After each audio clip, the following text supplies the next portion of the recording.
Hindi po ako sanay magtiis. At hindi rin po ako sanay magsalita. Isa lang naman yung pangarap ko eh. Inyong sana mapansin nila ako. Araw-araw po ako nagtatrabaho at umuwi ng pagod. Pero wala mo na nakakapansin. Ito oh, tingnan mo. Ito yung kamay sa mundo na kung ano-anong trabaho. At ang pinakamasakit pa,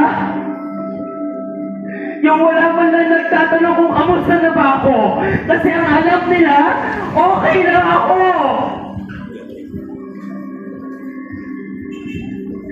Sana naman yung pangarap ko eh. Yun yung sana mapansin nila ako. At sana, Jesus, kapag walang-wala na ako, kapag hindi na ako nakikita ng mundo, sana nandyan ka. At sana sapat yun para ipagpatuloy ko yung bukas.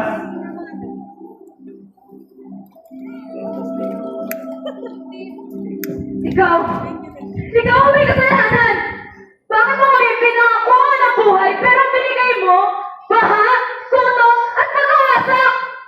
Hindi mo ba alam na sambangan ulan at sambangan at bagyo ang bahay namin ang unang nilulunod?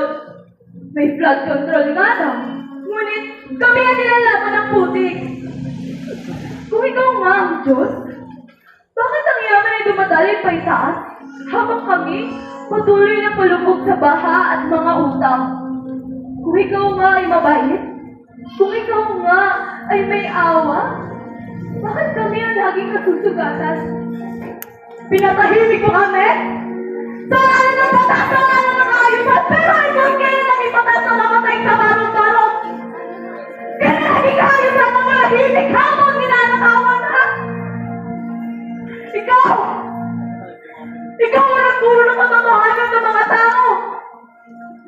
At nang dahil ka, nagkagulo kami! Nagkagulo yung mundo namin! Alam mo kung wala ka, hindi kami magtatanong eh! Hindi kami magtataktan!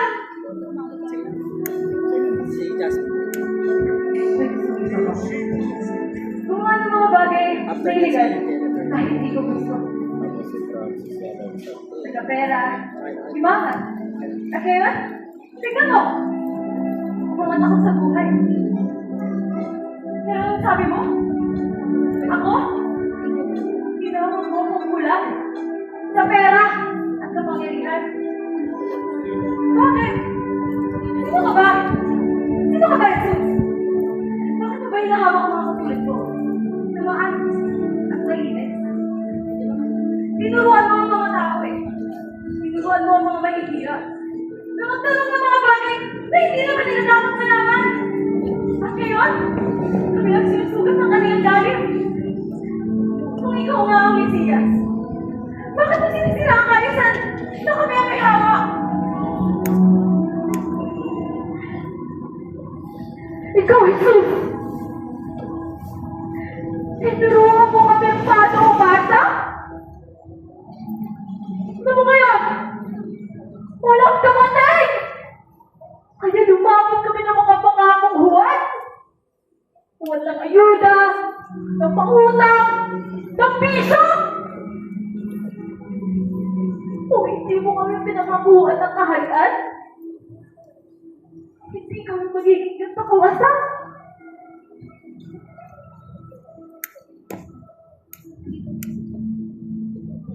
Naniniwala po kami sa iyo. Nagdasal, naghintay, ngunit wala pong nagbago. Kaya tumigil na po kami mangarap. Tumigil na din po lumaban. Kung ikaw nga po ang pag-asa,